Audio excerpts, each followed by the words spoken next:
23 and live in a semi-provincial region. There's not exactly a lot to do at ends of the week, so occasionally I'll go get together with 2 or 3 companions in the close to the city, which is perhaps a 45-moment drive. At this end of the week, I chose to precisely do that. I left around 6 p.m.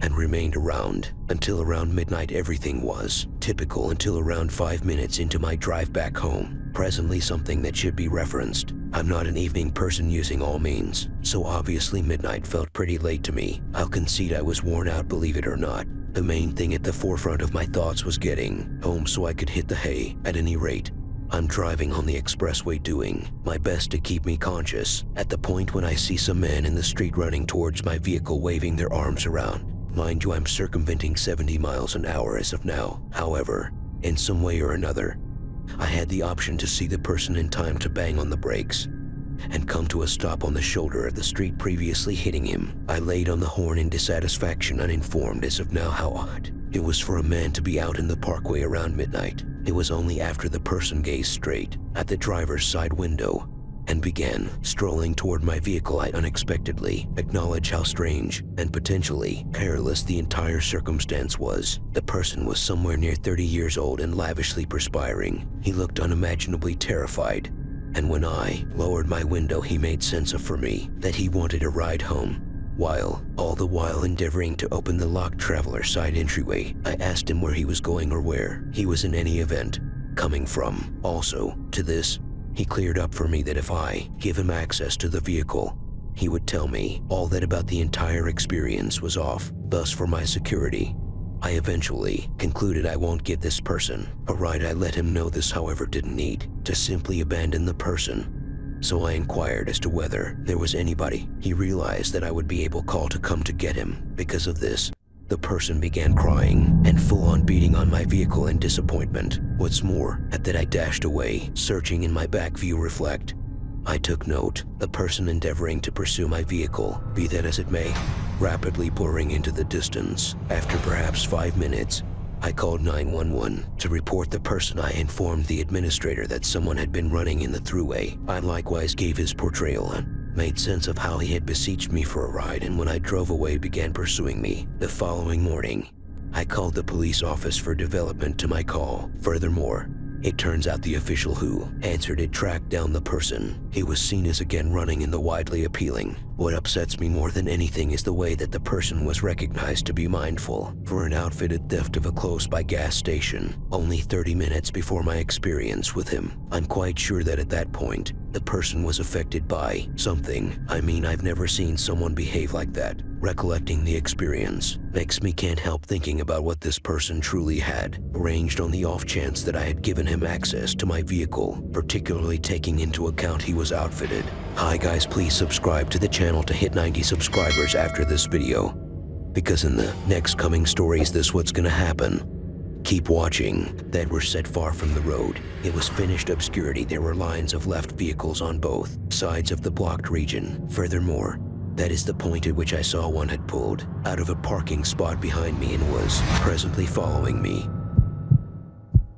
This occurred during the season of 2014. In those days I was in school, and because the grounds were so near my folks' home, I just resided with them to save cash on lease. Since I was a youngster, each season, my folks would take our loved ones on a 2-hour drive to the following state, over to see more distant family. They arranged to leave Friday morning, but since I had school, I needed to drive myself down soon. Also, that is the thing I wound up doing. I'd say it was around 8 p.m. when I left, so at that season totally dim outside. In any case, I was driving down the roadway, which ought to be noted was nearly dead. There was very little progress on the course I was taking. I went for around an hour when my vehicle began making peculiar commotions. I attempted to disregard it, as the vehicle was old, so it would every so often does that. Yet, ultimately it began dialing back. I in a real sense put the pedal to the floor, yet it sat idle. That is the point at which my heart dropped.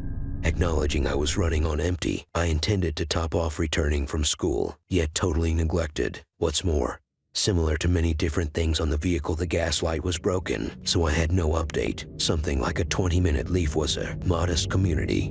that I knew beyond all doubt had a 24-hour service station, so I surmised things might have been more terrible. I began my walk, and when I at last made it there, I immediately purchased a holder, topped it off, and began strolling back. Quick forward an additional 20-minute walk. I returned to my vehicle and topped it off. What's more, got inside. In any case, right as I began my vehicle, the headlights uncovered some man perhaps 50 feet before me. Like no vehicle, simply this person that came from precisely the same bearing as I had just several minutes prior. When he got to my vehicle, he began making a hand sign to tell me to lower my window. Presently, my most memorable impulse was to drive off. However, he was resting on the front hood of my vehicle, and I would have rather not harmed the man, so I lowered my window just an inch to hear what he needed to say, and conceivably inspire him to move barely enough for me to drive off without hitting him. Yet, no, he remained right on my vehicle. He then, at that point, inquired as to whether I could give him a ride, as his vehicle had split down up the street. In any case, I knew beyond all doubt this was the most reasonable of falsehood. I had quite recently strolled from that course. What's more, I saw no stalled vehicle. I answered saying, sorry fella, I need to get moving. There's a little until the fellow happened about feeling tired, and if I could give him water or something. I told him sure, and came over to my glove box where I keep additional waters. Like I expected, he drew nearer to my window and presently off my vehicle. Figuring this may be my, as it were, potential chance to move away, I hit the gas. Furthermore, spent out there, as I was pulling away, I heard an ear-stunning scratching sound on my vehicle. Alongside this, the person began pursuing a tad until surrendering. Most upsetting, however, was the way that no place out and about was a stalled vehicle. I solidly accept that man had followed me on my stroll from the service station back to my vehicle. At the point when I had long last come to my cousin's, the house, I got out and saw the whole side of my vehicle had been scratched by what seemed to be a blade or some kind of sharp article. Eventually, I detailed the occurrence to the police, yet, to the extent that I realized, nothing at any point came of it. I had one of these evenings around quite a while back. I was a 17-year-old male, and I was anticipating remaining out the entire night with the several secondary school companions of mine. I'll call them Paul and Alex for the time being. Every one of the three of us had moderately severe guardians who wouldn't need us out late. Furthermore, at the time there was a 1 a.m. time limitation, in any case, for individuals under 18. So Paul, Alex, and I chose to each force the old stunt of telling our folks that we were dozing over at one another's home. We discussed how much fun it would be to have no set future time home and to be free for an evening. I chose to be the driver. I had an old Camaro that was as souped up as I might get it on a 17-year-old compensation. It was looking great, and we figured it would be amusing to play in on that specific evening. In any case, I got Paul and Alex. From what I could recall, it was around 10 p.m., and we were headed to see where the night would take us. We carelessly cruised all over for some time. We halted for some food and traveled around the neighborhood. We began to get exhausted. The night appeared to be longer than we expected. In the end, we concluded it would be enjoyable to drive to an adjoining state's traveler region. What's more, we then drove 45 minutes or so till we arrived. I don't remember a lot happening at the time we showed up. It was most likely 2 a.m. by then. At that point, come around 3 o'clock, and we were again beginning to get exhausted. In any case, that wouldn't keep going long. We were driving down a dark road. Other than the light for my headlights and the faint lights from houses or organizations that were set far from the road, it was finished obscurity. There were lines of left vehicles on both sides of the blocked region. Furthermore, that is the point at which I saw one had pulled out of a parking spot behind me and was presently following me. The vehicle had no lights on and was gradually drawing nearer to my guard. Alex and Paul were continually looking back at the vehicle. I recall us all asking one another. Our thought process was occurring. Remember, we were innocent long-term olds in those days. Yet, as I investigated my back view reflect, I saw there were two vehicles following us, one behind the other. We had no mobile phones in those days. In any case,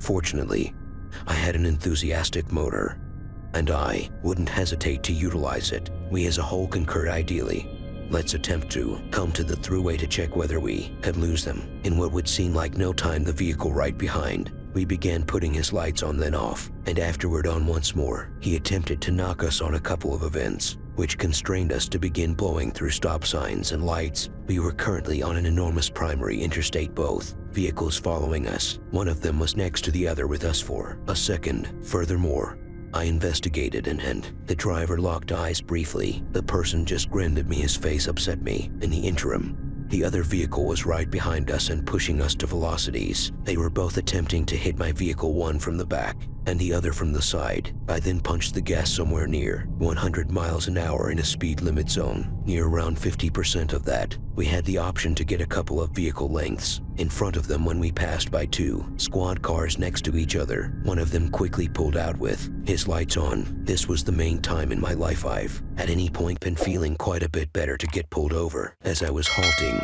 I looked behind us and saw the two vehicles that was following us for all intents and purposes evaporated. There was just the watch vehicle. At the point when the official came to my window, I let him know everything. He was busy letting us know we were breaking our time limit when one of the vehicles sped by us. I wildly let the official know that was one of the vehicles. He radioed another official who was ready to pull him over additional down the street. A brief time later, the official that pulled us over would illuminate us that we were correct and that the folks following we were known carjackers nearby. What's more, we're both gotten and presently being captured. He then, at that point, gave me a speeding ticket and let us know we ought to have quite recently pulled over. What's more, locked the entryways and windows. Yet, as far as I can tell, me much rather would have gotten a speeding ticket than my vehicle taken. Think having a part secretly from your parent can be dangerous in some cases. So guys, check out this video to know the story.